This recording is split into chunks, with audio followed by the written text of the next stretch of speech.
Tina Estrella is a certified existential kink coach, internal family system informed practitioner, somatic coach, and former professional dominatrix, whose work lives at the intersection of shadow work, nervous system regulation, and inner parts-based psychology. After years of substance abuse, misdiagnosis, and nervous system meltdowns, she experienced a radical moment of self-responsibility that led her into deep therapeutic, spiritual embodiment training, including Tantra, Hatha Yoga, bodywork, Ayurveda, and existential kink coaching. That's a lot of big words here. Today, she helps highly self-aware but stuck adults, especially neurodivergent and too much or too broken feeling folks, alchemize self-sabotage, drama patterns, and inner conflict into flow state, power, and radical self-approval using inner part works, somatics, and kink-informed understanding of desire, boundaries, and consent. Known for her witty, sharp presence, no pressure, and her comfort with taboo, Tina brings playful depth to conversations about power, identity, trauma-informed growth, kink culture, and what it really means to step out of the victim narrative and into authorship of one's own life. Mm-hmm. I've never read an introduction quite like that. So thank you so much for joining today. You're really kind. I did want to start by just taking you back a little bit, if that was okay, just to understand perhaps a bit about who you were as a teenager. Do you think there's 16-year-old teen would recognize who you are today? I think she was always kind of guessing, because like I always knew some that were deep inside, like there's more. Mm-hmm. The life that I've been modeled by my parents, but by my family, but by their friends, and it's not that we were like doing nothing. I mean, we went to Brazil when I was 12 and returned when I was 18. So that was already like a big adventure. And wow. Still, I felt like the way we behaved as a family and looking at other people, how they behaved with each other, there's more. So deep down, she knew. And also, I think she would have not guessed the wild ride that we were up to. Yeah. Did you have siblings? I do have a younger sister, and we're like night and day. My younger sister is so different, and that's beautiful, because I see how the upbringing itself is not what defines a person. Yeah. One of the things you've spoken about very openly is being misdiagnosed with borderline personality disorder, OCD, and depression. Yeah. Before discovering you sit on the ADHD spectrum. Mm-hmm. How did those labels shape how you felt about yourself? I guess what I'm asking is, once you sort of receive a label, do you almost then act in a way that validates the label? Does that make sense? No, not by nature, not by the way the traditional psychotherapeutic system still works. I mean, there has been a lot of opening lately. I was already very fortunate to be one of the first people really to have dialectical behavioral therapy, which was brand new at the time. So there was already like coming awareness and just practices that serve the nervous system instead of just like trying to dissect your brain. That was already getting started. And yet it is still today, and was very much at the time, being always looking from the standpoint of something is wrong with you. Like it's the diagnosis always, it's a disorder. I mean, the word itself, everything is in disorder. Like, and if you have like 3 of those labels telling you that you are not in order, that does something with your inner world and how you see yourself, on top of the inner struggles that you are already experiencing. So that's why when I finished with all the regular therapy, like that inner feeling and knowing of like, this cannot be the end of it. Like, this is not where this ends, this journey. It got even stronger. I got more curious about like, okay, is it just really managing myself? Do I only have to manage myself? Or is there something underneath, that feeling of there's something underneath that wants to come out like very badly. That was like, it just got stronger. Yeah. I was going to ask you, I guess, a standard question about, so what's your journey been like to where you are today? But I think something you said, or I read that you said at least, is that I wanted to ask a different question. So you describe a moment on the bathroom floor where something in Yeah. you said, "This is not what I came here for." Mm-hmm. And I wondered if you felt able to take us back to that moment, and then what perhaps shifted in your relationship with yourself Mm-hmm. in the aftermath. Yeah, sure. Thank you for going there. So that was really a moment in my life. I had already done some therapy and had been, I think, twice, like in the hospital, really stationary, and have been doing individual therapy with therapists, different therapists. And still the patterns would be there. Like I was still like getting every drug I could get my hands on that would be activating, because that is a typical thing for later I discovered for people who have ADHD, like to get the focus sharpened, self-medicating kind of. Yeah. And also alcohol was a big topic. Sex addiction was a big topic. Like there were many like patterns of addiction that Hmm. were trying to numb. I was trying to numb the pain. I was trying to get away from my inner pain of feeling that emptiness inside, feeling that what the heck are we even doing as humans? Like, what is happening? This, like, we are so mean to each other. Why are we so mean to each other? And yeah, that was one of the moments in my bathroom where I woke up, kind of was like super hangover from the derby. I would say, I would always call it like I went on derby last night. And I had like a really, really intense journey the night before. So I would self injure. I had to go to the hospital, like the whole drama thing. And so everything was hurting. My soul was hurting. My mind was hurting. It was so blurry. And my body was hurting from the stitches and from the detox, from the substances. And all of a sudden, I just heard this voice somewhere around here, like, Tina, what are you doing? And that was so, it was so clear. It cut through all this brain fog, through all the pain, through all the feeling so lost. And it was just this very clear question. It wasn't judgmental. It wasn't demanding an answer right away. It was just very clear. And today I like identify this as my integrated self, my higher self, being like, Tina, what are you doing? And then I sat with this question and I was like, yeah, actually, what the heck? What am I doing?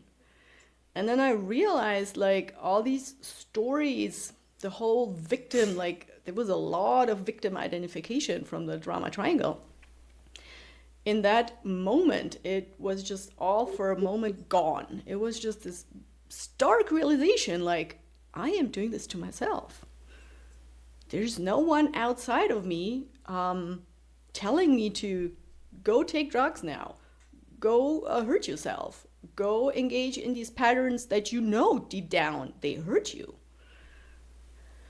And that, when that landed, like it didn't shift like instantly, like that realization. It kind of blurred out later, and I would still come back to patterns and whatever not. But that question never went away. It just stayed there, and that was my guiding towards, okay, apparently therapy alone didn't get you where you deep down suspected I could go. I could see myself doing something different. I was just like, how do I get there? How do I stop doing the things that I'm doing? And how do I start doing the things that I actually want to do? And that triggered a whole cascade of really searching for other people, for work that, for people who had gone down this road as well and who had like, had similar experience and overcame them. So it really triggered a search for different approaches. And here I am. And that question is like something that I keep coming back to. It's like when I notice myself, there's like, because patterns, let's be honest, they don't disappear just overnight. And there's always a next layer and a next layer and a next nuance. And you think you have like dissolved this pattern, and then well, there shows up a next layer to it. So that question is like, I always come back to it. Like that voice is like, Tina, what are you doing? Yeah. And do you think the last few years of your life, that exploration you've done, do you think you've answered that question now? I think this is a question we just keep asking ourselves, ideally like daily, in every moment. Like, not why am I doing it, but what am I doing? So many people get stuck, and I was too, is like, why? They want to know the why. Why is this happening to me? Why is everybody so mean? Why don't I have this yet?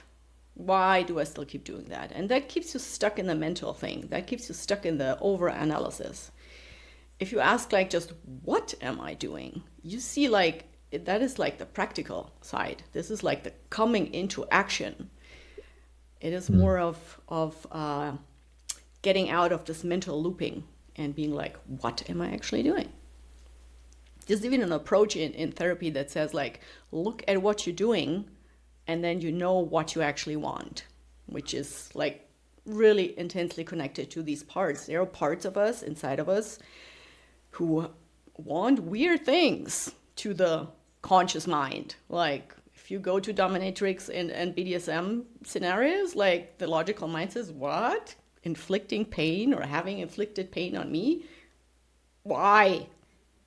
It's not logical. It's an internal knowing and allowing that there are more parts of us who want weird things, and how can I hold those parts, and do I really have to act out on every weird thing that some part of me believes is helpful?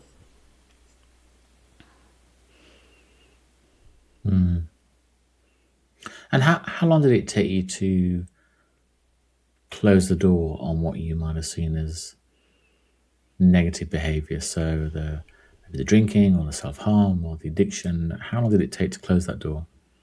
That specific door, very interestingly, with that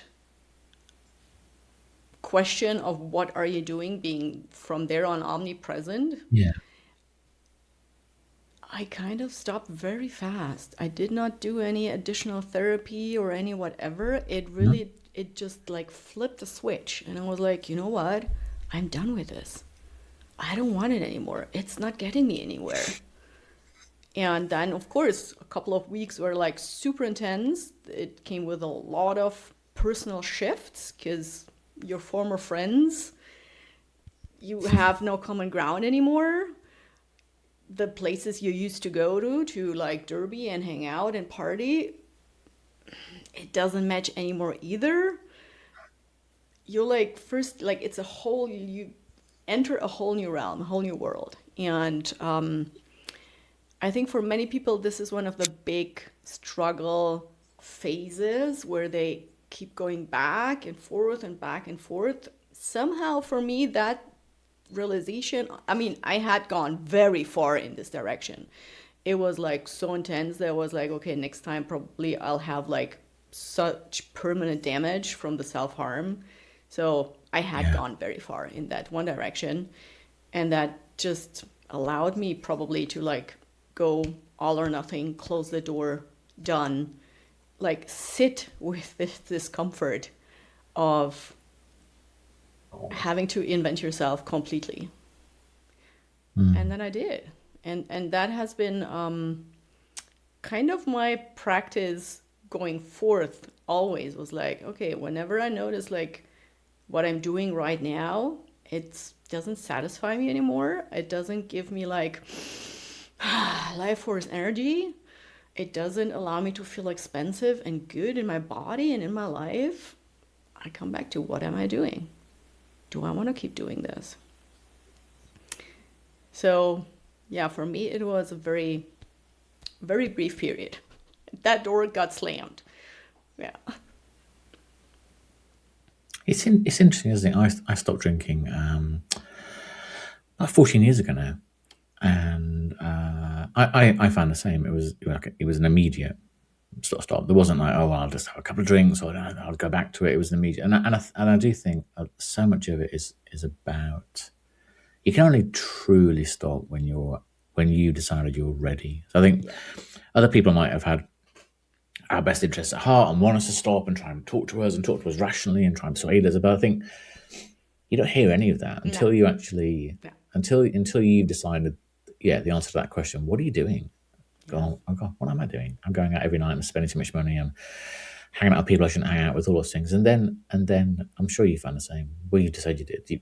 When you go back to maybe the places you used to do those things with and people you see, it just all feels so different. Hanging out with people that have been drinking and doing naughty things when you're stone cold sober, being good it feels so different. No fun. It's like going to a nightclub in the daytime. It's like, really?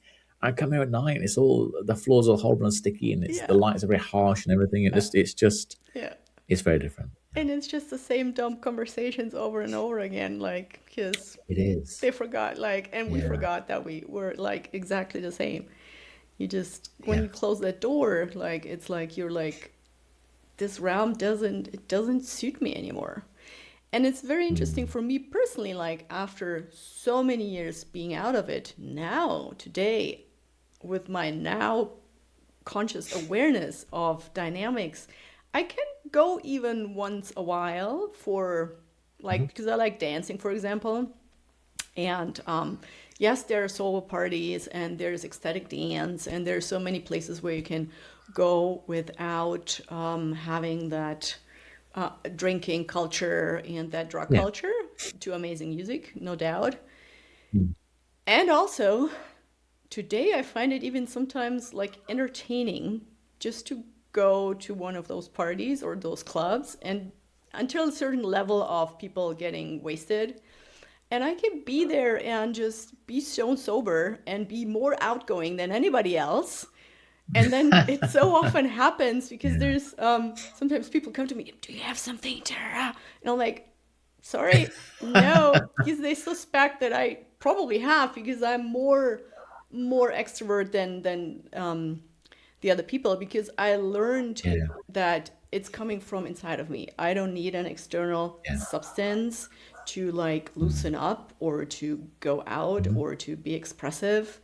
You just learn who you truly are inside, and then you don't have to hide behind the substance anymore.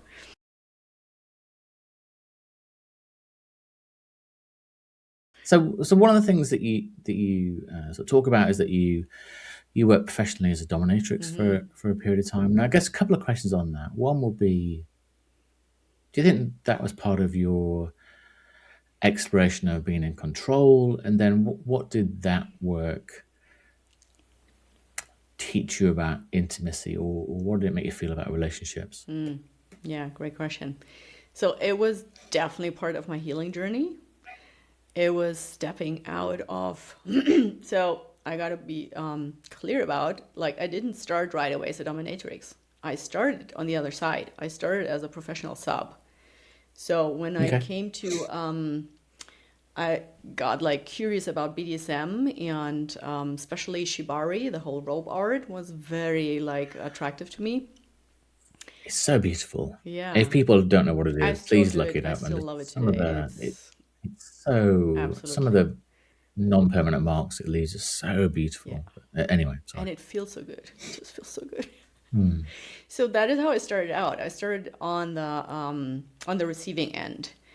And that for me definitely was a way to step out of the self-harming, inflicting pain onto myself in a more healthy way. And it very quickly allowed me to see those parts inside of myself who were longing for expressions that to the logical mind and to the consensus of society made no sense at all. Like, does it, to most people, when you start talking about these things, they're like, what, you let yourself tie up and then get spanked your ass until it's red and burning? You're like, why would you do that? And yes, for some people that might never be something they are genuinely interested in. I like had those fantasies since I was in puberty. Those were my erotic fantasies from early on. And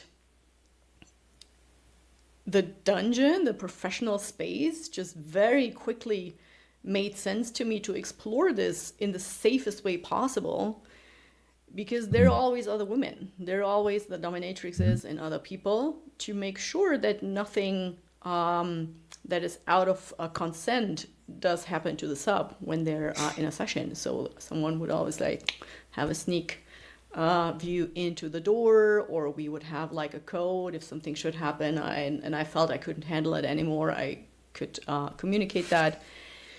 So it very quickly seemed to me like this is probably the most sane and safe way to go about exploring these wild things. And so I did. And it was fun and it felt great, and it really allowed me to step out of those self-harming patterns, of those drug. I think that also allowed me to close that one door very quickly, because I was having something new that was super exciting and super taboo. I mean, obviously, not just BDSM itself, but then doing it professionally was like so taboo too. And there's a part of me who just likes those things. I just like being, did you hear that? And yeah, that lasted for, I'd say, like a year, probably, maybe 9 months. And at some point, the curiosity of how being in the active role, how being in the Dom role would feel like. At the beginning, I couldn't even fathom it. I was like, what? I don't want to think about anything. That's the whole point. I want to let go of control, because I was a very control issue person in my regular life. Like, I was micromanaging or trying to micromanage anything. And when you go into subspace and you allow yourself to be handled, the mind just goes like, oh God, thank you. I have a break. It really allowed, that was probably the first meditative states I would ever be in, was in those sessions when I just could like stop thinking about what should happen next, what I should do, what the other person should do. It was very freeing. And then the curiosity just grew. How would that be to give this to someone else? Like, how would it be to have someone else be able to be in that space? Because it's a gift. If you have someone who's holding space well for you to explore your yourself, because that's what we're ultimately doing in those sessions, that is very precious. And well, at some point I just decide, let me try that other side as well. And oh my God, that was also super fun. And at some point I mean, it's very letting people very intimately close to be with you, with your nervous system. And then at some point I just transitioned to keep the sub experiences for my private life, and be more in the service of the dominatrix, because it is just very, very intimate for the sub.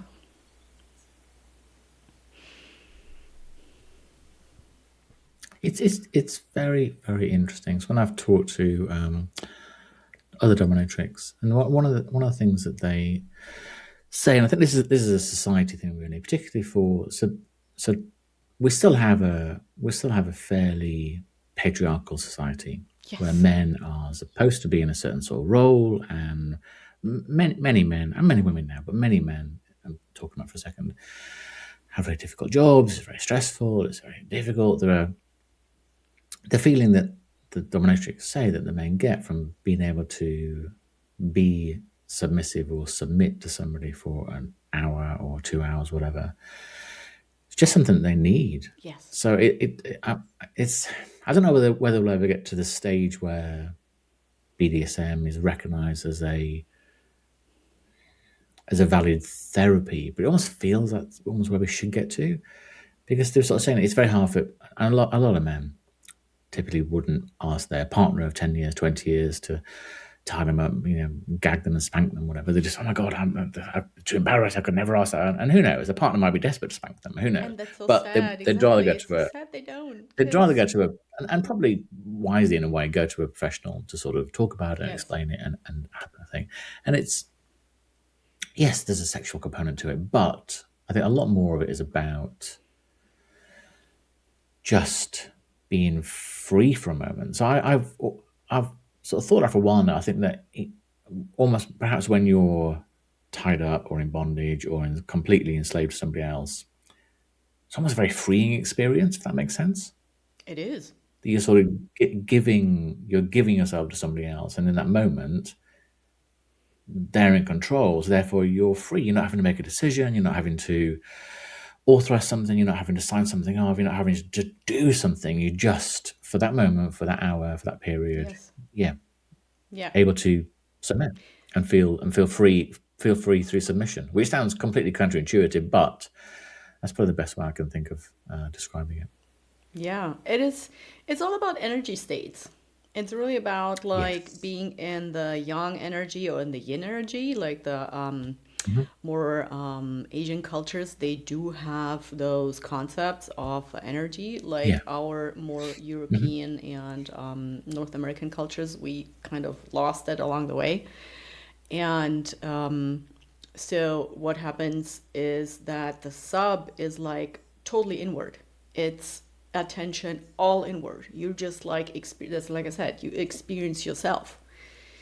Yes, the other person is doing something with you, but that doing something with you is just creating sensation in your body that you experience like fully for yourself. And you are not only allowed to go all inward and just be with yourself and experience that with yourself, you're even asked to. That is what it's, the polarity is so strong that, and that is why so many men desire that, because like you said, in the today's system that we have had like for quite a while, like those pushing men to be like all the time in their young energy, be all the time in their energy outward, focus outward, doing things, organizing things, being CEOs, being all the time in control. That is not sustainable. That is why we see all those, that is why we're so messed up as humanity, because it's not sustainable for a nervous system to be constantly in this attention outward state, to be in this yang energy. That creates massive imbalances. So in the dungeon, what we do is like we allow the sub to be fully in the yin, to be fully inward, to be like just experiencing, plus going to places where society tells us is no bueno, can't do that, this is not what we do, this is not like knigge, knigge. Like, I don't know if that's a thing worldwide. In Germany, we have like knigge described how people should behave at table in society to be like fully acceptable. How boring is that to our inner complexity of humans?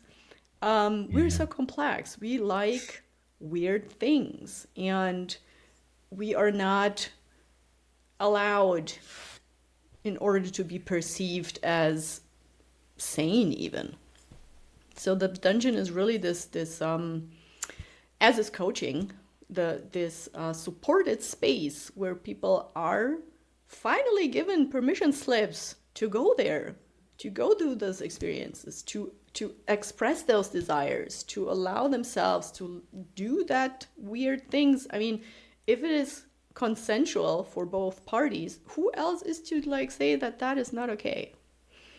And well, we are still unconditioning ourselves from this system, and so these places are just held containers where people can be like, just drop their armor, they can drop the mask and Allow it. That's why it's so freeing.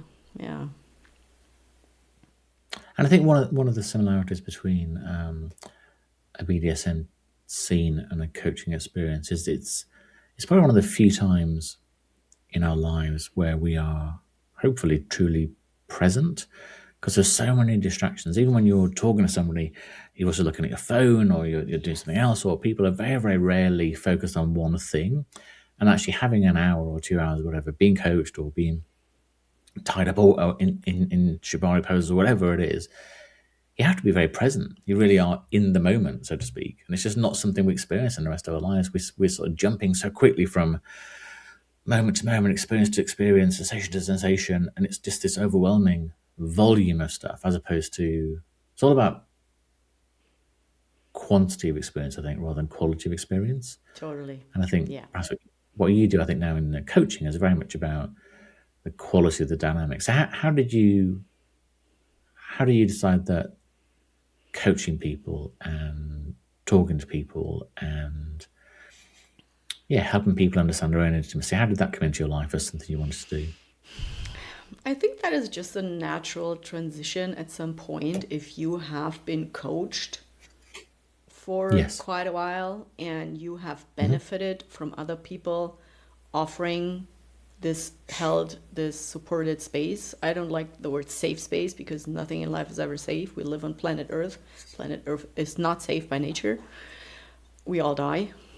But like in this held and supported spaces, if you have benefited for quite a while and you've seen the transformation that you can bring about, at some point, I think the calling is just very natural to like wanting to offer that to other people as well. And for me, it really arose with being in a certain kind of community, the Existential Kink community of coaching style that was very close to how BDSM functions. So that for me just came naturally because I had the BDSM experience before. And I was in that community for, I think, almost 2 years also, like being coached a lot. And they, in this time, also started to train coaches by that style of coaching themselves. And so I think for the third round, or maybe the second even, of that coaching training, that was a moment I was like, yeah, definitely.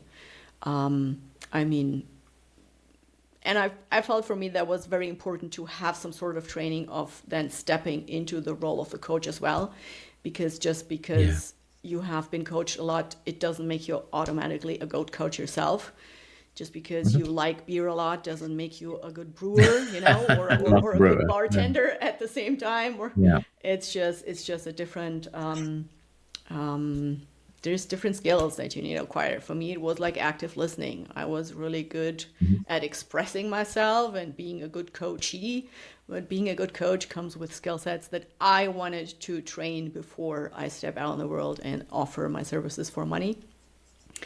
And so I did. And that in itself was so much personal growth again, because you get coached a lot, you coach other people, but also you receive a lot of coaching.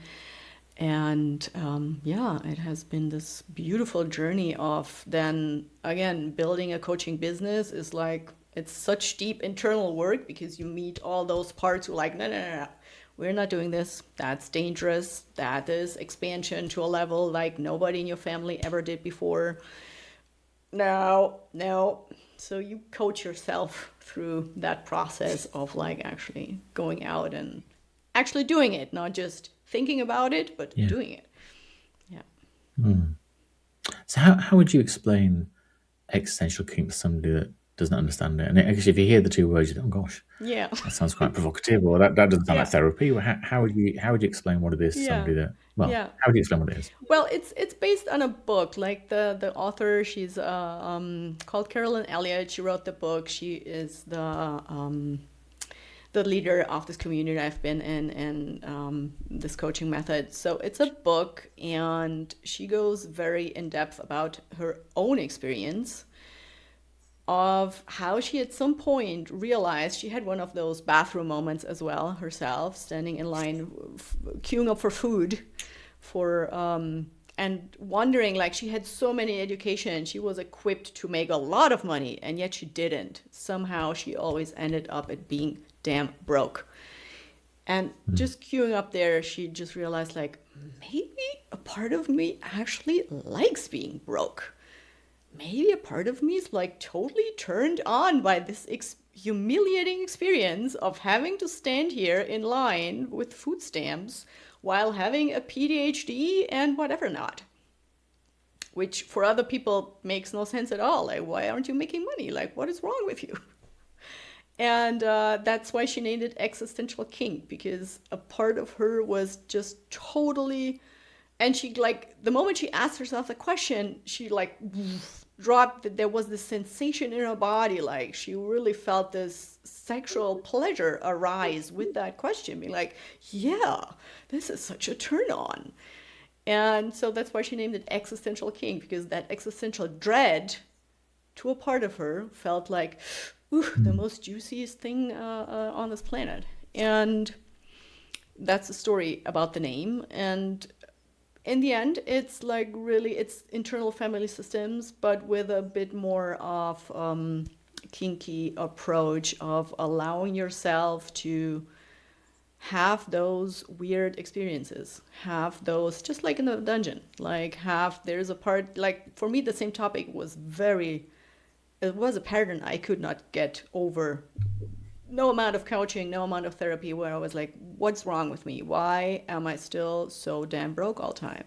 What is it with the money? I did so much money manifestation, whatever not, the whole hacks and things that you see out there.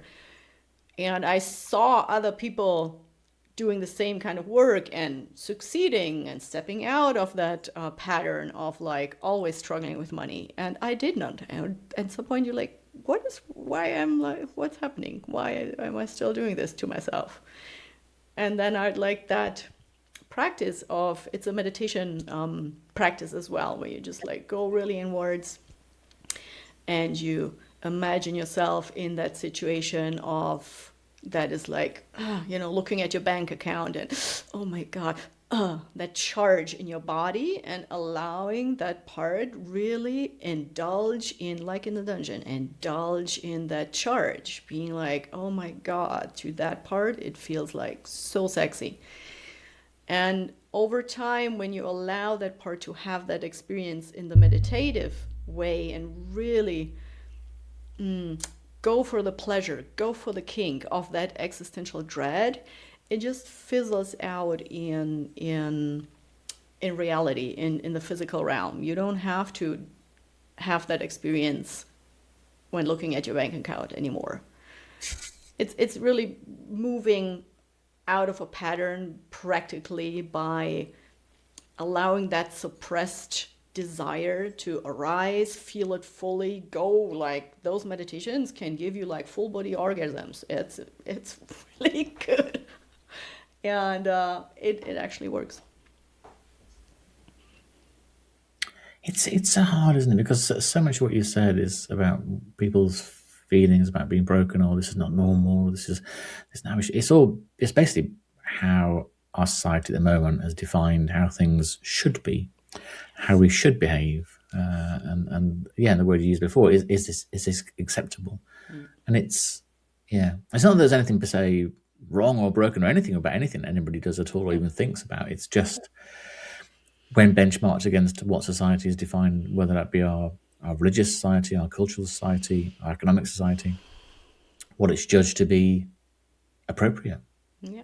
And if you've got 8 billion people on the planet, you've got to assume or believe that we're not all supposed to think and feel and act in the same way, surely. Yeah. How tedious would that be? But we are controlled in a way, not in a sexy way. We're controlled by government, by the media, by whatever. The system itself is built to on that. think and behave in the same way. Yeah, the system itself is built on that. I mean, the extorting capitalism and the patriarchal system are both big words, I know, but they're both built on that principle of having people suppress their authenticity and allowing themselves to try to squeeze themselves in a certain form that is deemed to be the only one. Like, it's a very narrow, like maybe 3 versions of there are allowed and all the other versions are not. Squeeze yourself in there and stay in that line. And what happens is when you do that, you become very easy to control. You become very easily to like be exploited. You like, if you follow visions that aren't yours, you end up doing jobs that you don't like, but that serve the system, that serve someone else. You end up consenting to dynamics that don't serve you, but serve someone else. And so that the whole system is built on this. It's really this idea of these are the versions of humans that are acceptable and the others are not. And a big part of this is, for example, is like this constant productivity, this constant do, go, like so much young. While a small percentage of humans who, in my perspective, have, I don't know, lost their humanity, like their touch with themselves, because otherwise why would someone feel the need to exploit other people in that scale? Other people profit from that. They take advantage from that. They extract life force, they extract money, they extract goods from those ones who try to squeeze themselves in there. So it's a two-road, very distorted, very not serving anybody in the end system.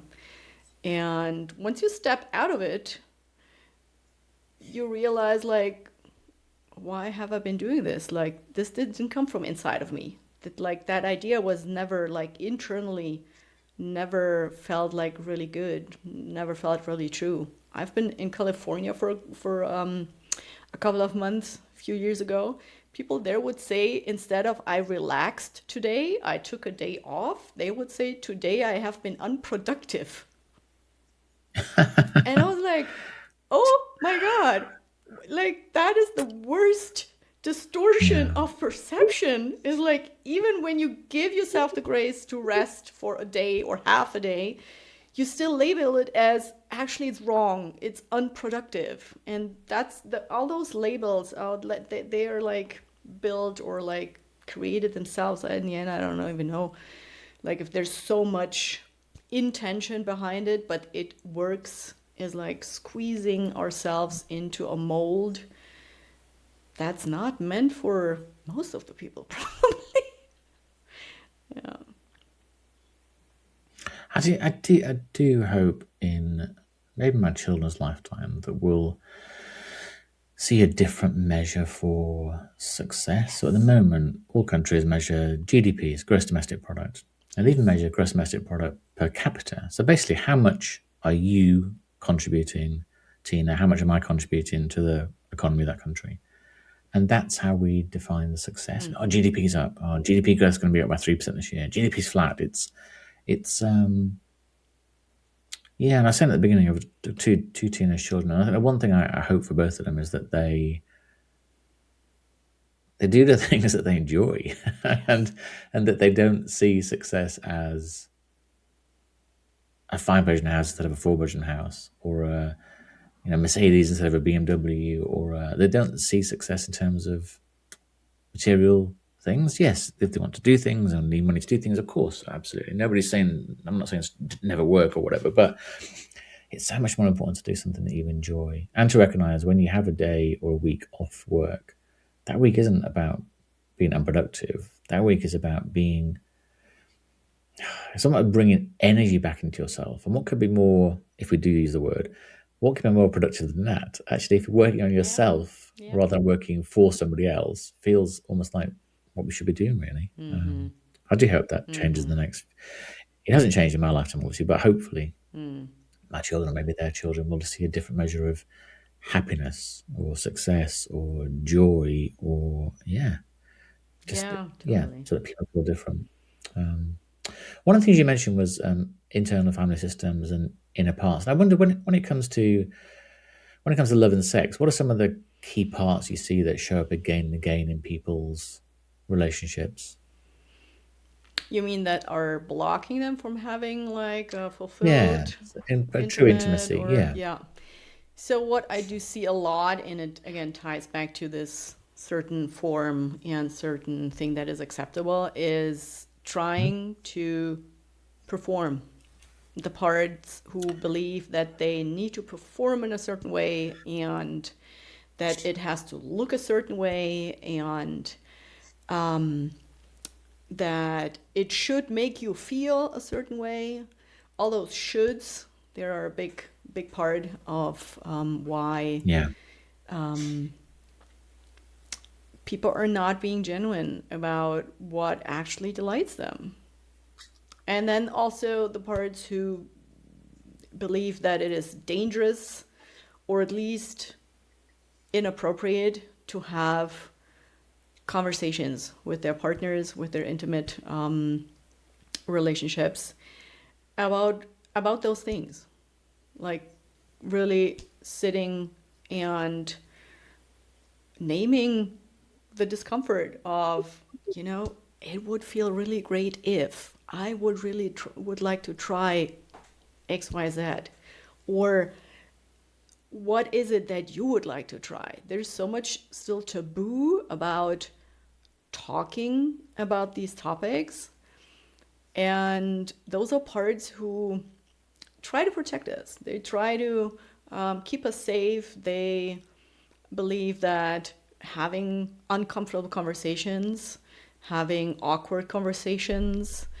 allowing awkwardness. I always tell people, please allow awkwardness in your sex life, because bodies do weird things.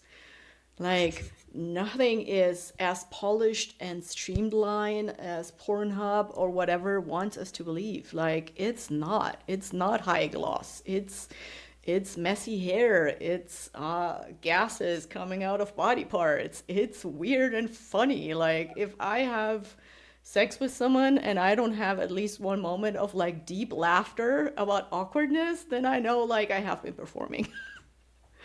And so, yeah, those parts who, again, have been trained that being outside a certain visual and contextual shape and narrative about how sex should look like, should be performed as, should be experienced as, they are the parts who need our attention, who need our love. They're not trying to harm us. They're trying to protect us from being harmed.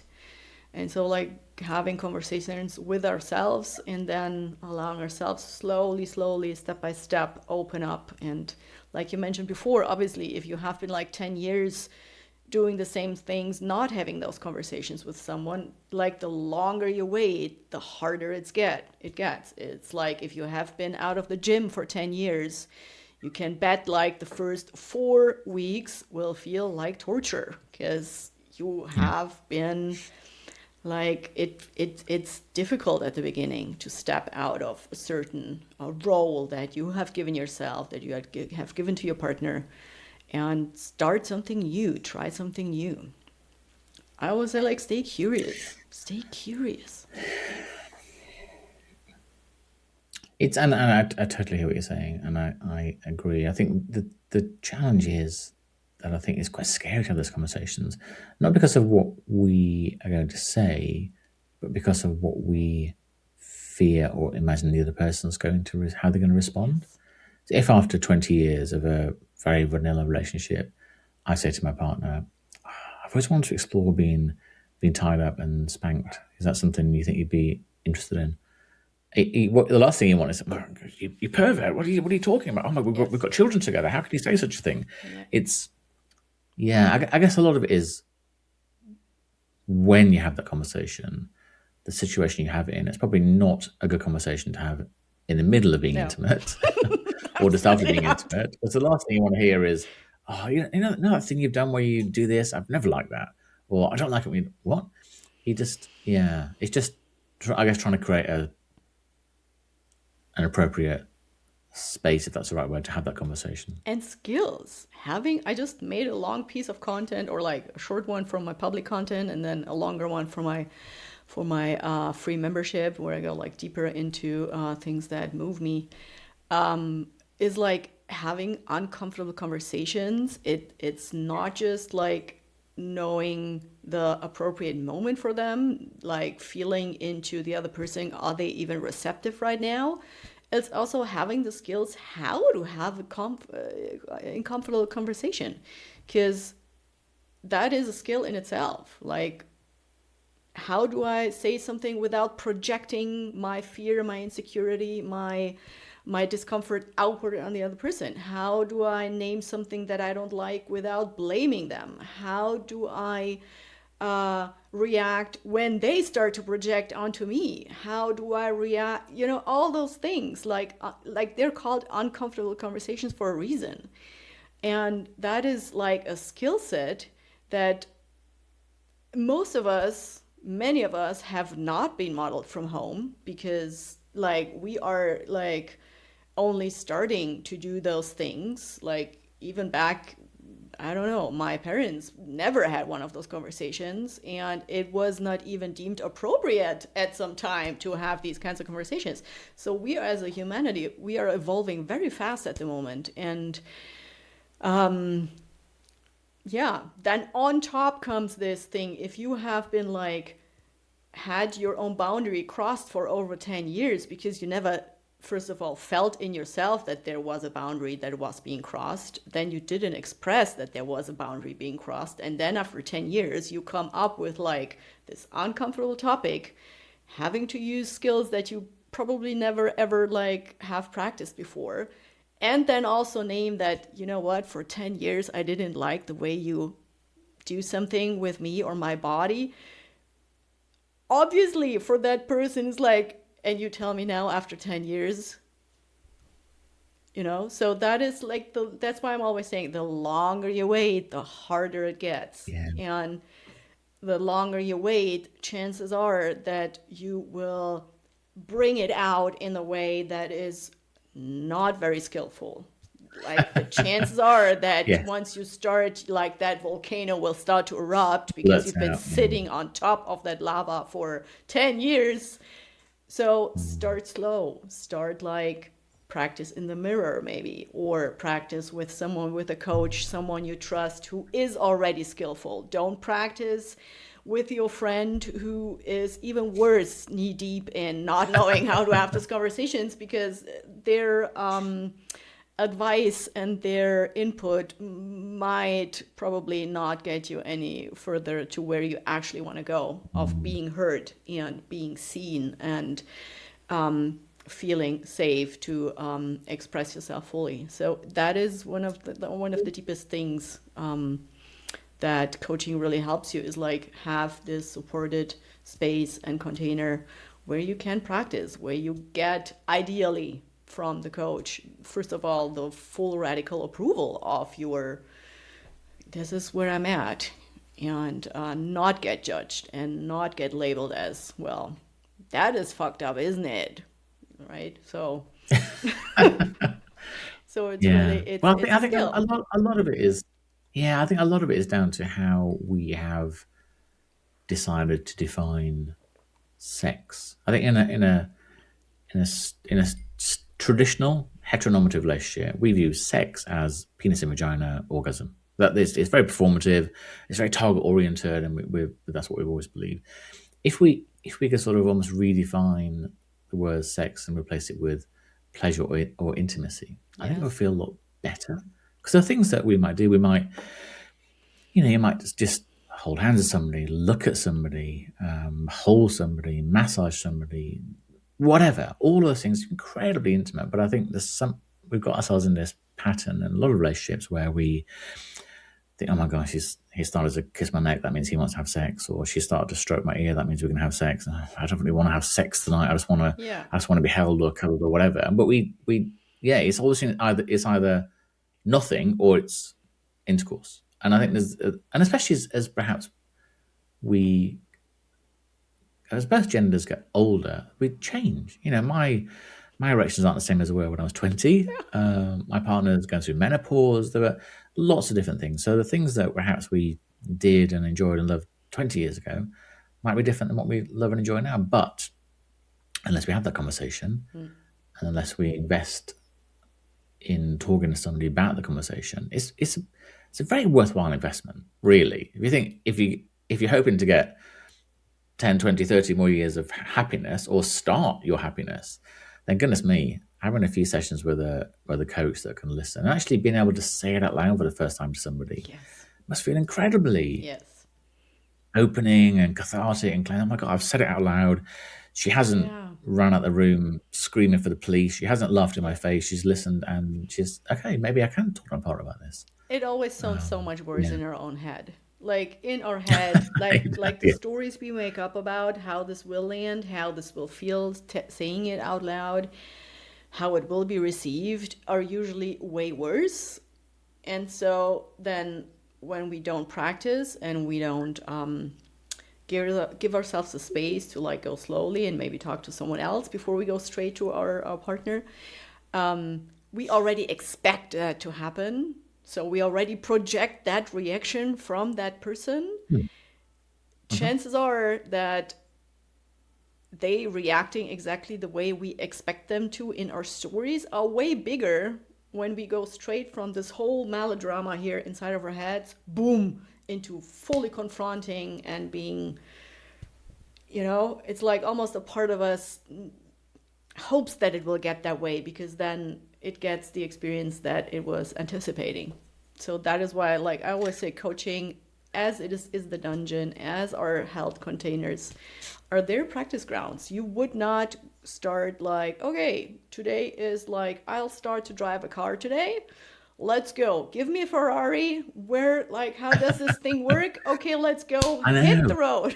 That's not how we go about these things. It's funny, isn't it? Some things, we expect things to do with our body. We can just do them straight away, really. But I can totally understand. We really do. A lot of people have that sort of worst case scenario thing. So, all right, if I tell her or him this, then they won't like it. Then they'll say, oh, then we need to get divorced. And I'll lose my house. I'll be living on the street, and I'll be a drug. Oh my God! Literally, you're just saying you want somebody to spank you. The whole time, it's literally is already there. Absolutely, you've decided that's what's going to happen. Yeah. But I do often think that there's a lot that people that perhaps have a more vanilla relationship currently can learn from kink culture in terms of talking, consent, boundaries, all the things that we just don't have. I've talked to a lot of people that have said we have long discussions about what's a yes, what's a no, what's a maybe, what my safe words are, what I want to try, what I don't want to try, all those things. Whereas in regular sex, we just do it. We don't talk about it. We don't debate it. We don't discuss it. We don't get that almost erotic charge for having the discussion beforehand. It's like when you go to a nice restaurant, you don't sort of straight away walk in and say, right, just bring me a steak. No, you look at the menu, you think, oh, I don't want to have this, or maybe that, this, how would that taste like? You can always imagine what it might feel like before doing it. Whereas, which I think people in the kink community do, whereas people in the non-kink community just, right, I'll have steak, I'll always have steak. I'll always have pasta. And then everyone we also assume that the steak will be perfect. We just assume. It's this weird every time. Thing. We need permissions and trainings for everything in life, but for educating children, for having sex, for having difficult conversations, we just assume that we know just by having a body. And that is, in my perspective, if you look back at humanity, and if you look back, those topics are new. We keep on recycling and coming back to the facts that this is where our human issues stem from, is from those, we're not very inventive with our problems. Most people have 10 topics that you can narrow down where they're struggling. And those are some of the top 3 to 4. And we just still keep assuming that that is something that we just know by default, and we don't. And I'm praying for the days where like these will be topics that we will be taught at school, that already teenagers get like into contact with, like, instead of just like you said learning. I mean, that's what we learn in school. How does it work mechanically? How does the biology function? This is how a vagina looks like. This is how a penis looks like. You put them both together, you get a baby. That's it. And Yes. and I mean, yes, of course, that is how it works. True. And also, if you just stay there, your sex life is gonna be very boring, even painful. There's so much more to Yeah, I it. talked to my there is, and I talk to my children about, so what's sex education like now compared to when I was at school, and it doesn't sound like it's very different really. So Yeah. they say they learn about basically how not to get pregnant and how not to get a sexually transmitted disease, and they learn how to put a condom on a banana, Yeah. which is always useful. Yeah. But I said, well, to talk about pleasure, and to talk about different types of sexuality, talk about different levels of intimacy, and no, In the bit of traditional which I school think is, system, not yet. No, no. yeah, it's just, in America, it's even more repressed than here, for goodness sake. And it's, yeah. And you wonder, you do wonder. Well, you don't wonder. We know why the world is in the state it is, that we are much more happy to talk about violence and guns and hate and negative things than we are to talk about what can be fun. It can be funny. It can be, like I say, it can be messy. It can be sweaty. It can be loud. It can be quiet. It can be all those things. It's about having emotion, really. So, in all the years that you've had therapy and coaching, and you've embraced spiritual work and energy, what are the things that have really stayed with you and that have really helped your own intimacy? Or is it it's a combination of everything? So I do not really separate my intimate life from life in general, like the Yep. practices or the tools that I use. They apply for like almost every area of life because they are so radical, like from the root. They are really like addressing identity topics and not just behavioral things. There's a certain Yep. chain of like what is cause, what is effect. And so for me, it's really taking care of my own nervous system. It is not outsourcing my own decisions and my own responsibility to something outside of me. Like, I am responsible for myself at any moment. And it is also staying in touch with my own sensuality is paramount. I, in my perspective, to be someone who is able to experience pleasure and joy and fun and playfulness and curiosity with someone else, especially intimately, you're so much better at it when you do it with yourself. So having really like a pleasure practice, a regular me time where I set time aside for me and my body and how do I feel today? What would I like to experience for myself? That has really given me also the discernment of, do I really want to like engage with someone else today? Does that make sense?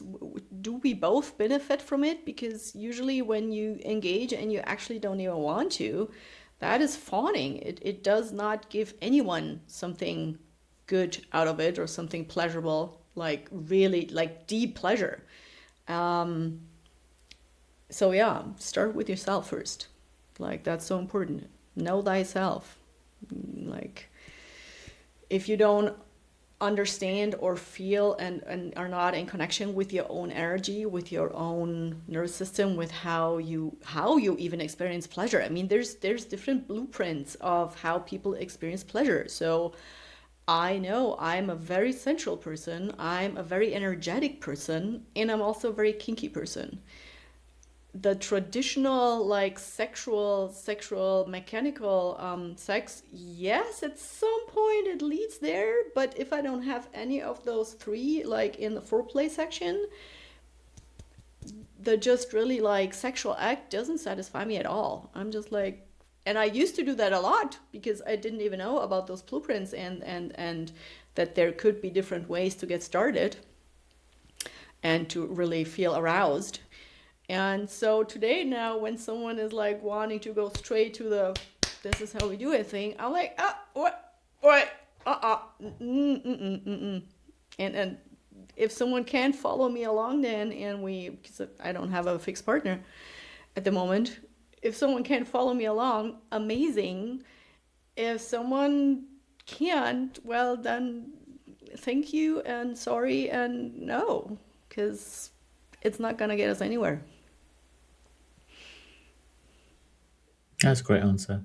And it takes me back to something that, gosh, somebody sort of talked to me about years ago, is that I think when we're young, when we're teenagers, when we first come into puberty, obviously we want to explore our body, we want to masturbate, but because we tend to live at home with a family member, we tend to do it very quickly. Oh my God, I've got to get this done. I've got to do it very quickly. I've got to imagine somebody came in, how embarrassed what a nightmare it would be. And this lady, she was a tantra coach, saying there's probably a lot of people that have never spent even an hour just exploring their own body. Just have some quiet time in a comfortable space where you're feeling nurtured and you're feeling confident and you're feeling not being interrupted. The phone's off. You just have an hour thinking, oh, do I like it when my ear gets touched? Do I like that? Do I like my nipple being touched? Do I like all those things? We don't. And if we don't do that, how on earth can we expect somebody else to do it for us? It's a bit like saying, right, I'm going to go out tomorrow. I'm going to become a chef in a Michelin-star restaurant. But have you cooked at home? No, I've never done that. Yeah. It's crazy, isn't it? Really, when you think about it, we don't know ourselves, but we expect somebody else to be able to play like a piano. It's not rational when you think about it, really. I guess we're not rational. And then it's all that projection, and that creates all the tension. Is like we don't know it for ourselves, but we expect the other person to know what we don't know about ourselves. And then we get annoyed and disappointed and hurt when they do it wrong. And they're like, how am I supposed to know? Like, yeah, I tried something, but, and especially for women, that's a big thing. For women have been like so conditioned to just go along with it and pretend and all those things, and it doesn't make anybody happy in the end, because we're not in the 1950s anymore. We're not. Like, many men are also wanting to like have their partner to experience pleasure, but how, like, you don't let me know, you don't let me in, you like always say yeah, and so it comes back to these uncomfortable conversations. For many women, it is very uncomfortable to get in touch with that. And because what comes also with getting in touch with that in ourselves is like then the whole pain body of the collective feminine, it gets loud. I know that for myself in my own exploration journey and my own growth journey and getting into touch with my own sensuality and my own pleasure, it was a phase where like it was extremely painful, because you feel, once your nervous system starts to open, once you start to connect, you kind of feel that ancestral line and that repressed, suppressed sexual energy of the collective feminine, which can be really intense. And that can also be very intense for the partner, because all of a sudden you have like wild, like, cry moments during sex because you finally let yourself to open and to receive.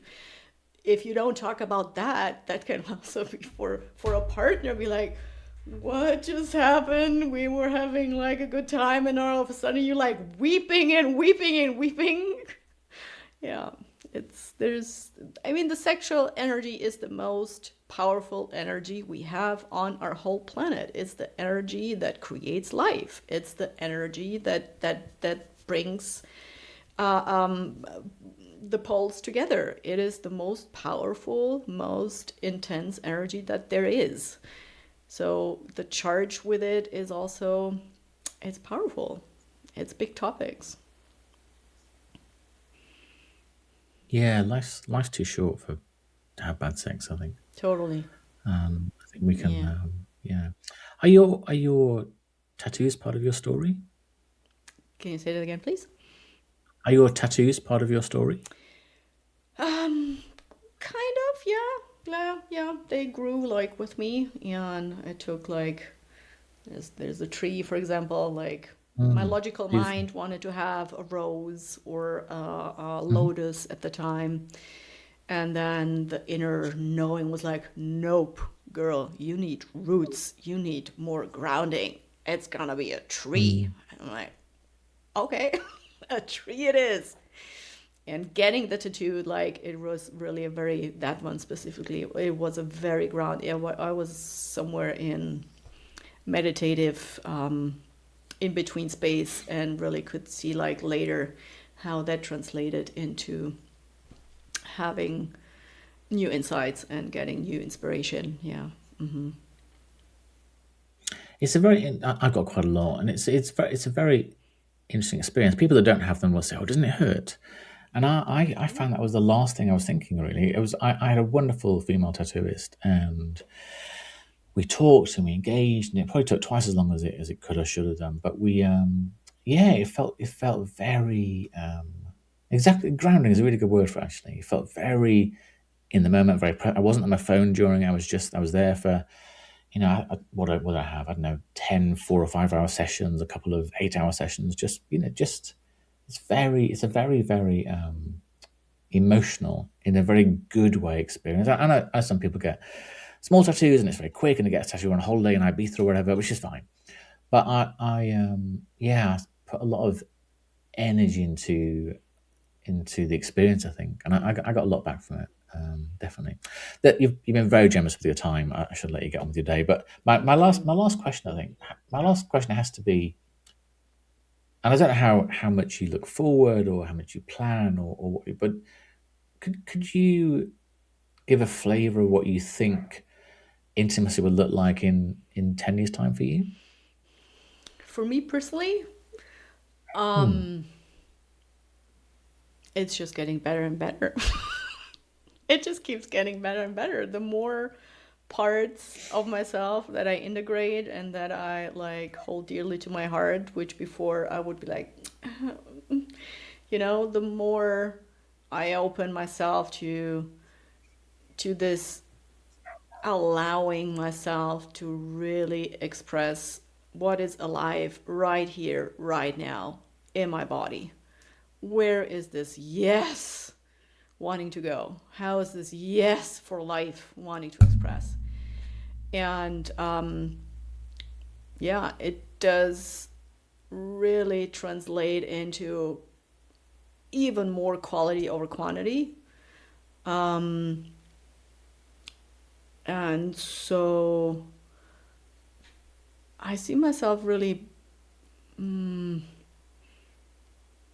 just being so open to be okay with what it is today.